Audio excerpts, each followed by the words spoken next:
Well, Dad didn't come home after work. He's out drinking at the bar. So I'm over here drinking his beer, which is fine by me. But I did get the ends of the axle tubes cleaned up like I wanted. Got the new axle seals in there. He says he's going to come home probably in an hour. I'm already going to be gone. And we'll get started on this tomorrow. And hopefully we can get the internals into it. We can get it shimmed up and get the backlash right on it. That way we can go ahead and put the differential cover on it. And then it'll be ready to go out to the barn and get painted. And after that, the fun's gonna begin, because we're gonna take the car out there. We're gonna put it real high up on some jack stands. We're gonna pull the rear end out. We're gonna swap them. I'm getting a rear disc upgrade.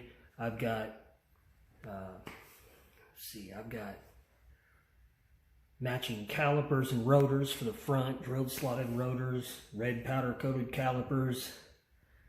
That'd be a nice upgrade right there. Get rid of those ugly drums. But yeah, that's all I got for you right now.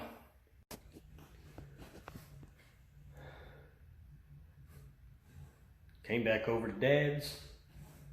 Dad was sawing logs when I got here. Boy, he was snoring something fierce.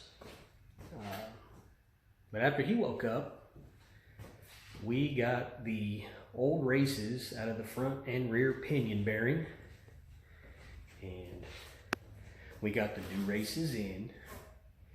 And we were in the process of putting the pinion in, but the pinion nut is bigger than the factory one, so now we gotta go get another socket. And while all that's going on, I got about 20 minutes before I need to go to lunch with my wife again, and I'm gonna get the differential mating surface sealed up so that I can put this new cover on there once we get it all together. Because it's still pretty ugly. And that's the one thing that I didn't get cleaned up on this. So I'm just going to do that right now.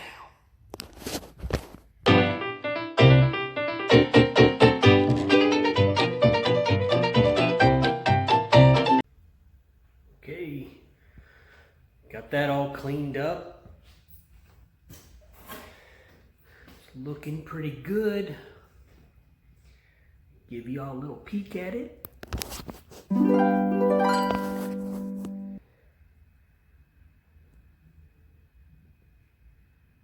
Nice and shiny. Now when we go ahead and put this differential cover on, we're not actually going to use a gasket, we're just going to use some gasket maker. It's actually what the instructions call for tolerance, because it's got cap support in it. So I'm not really worried about, high and low spots, because that RTV is just going to suck all up in the grooves and everything else. I just wanted it nice and clean. So I'm going to go to lunch and be back with you in a minute.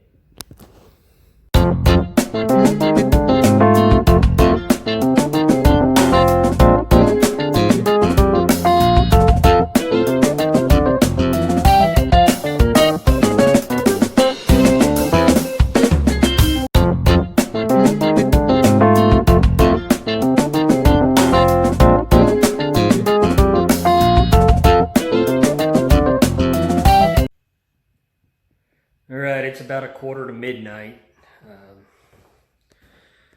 Been working on this thing and we've run into a little snafu. Show you guys what I'm looking at here. We put the pinion in, and then we put the carrier in with the new ring gear, And what we didn't notice before we put it in is the ring gear is way too thick for this carrier. I don't know if they sent me the wrong ring and pinion set. I'm guessing that's probably what happened. I'm gonna have to call Jegs. But I'll show you what we're looking at. Now, that ring gear is probably a good 1/8 to 1/4 inch, somewhere in there, thicker than the original ring gear that came on this carrier. And that causes a problem because it covers up this cross pin hole right here. And every time that we put any sort of, we could finger tighten these cap bolts, and this whole thing just locks up. And there's no way to get the cross pin in there.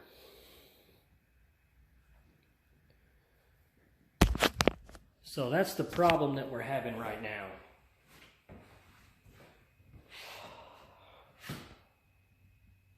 It sucks. But we're still going to get the car out there tomorrow. We're still going to take all this stuff out there tomorrow. And I'm just going to have to get a hold of Jegs and see what's going on with this. I know their customer support is pretty damn good. So, really thought I was going to have something impressive today, but it'd be like that sometimes. See you on the next one.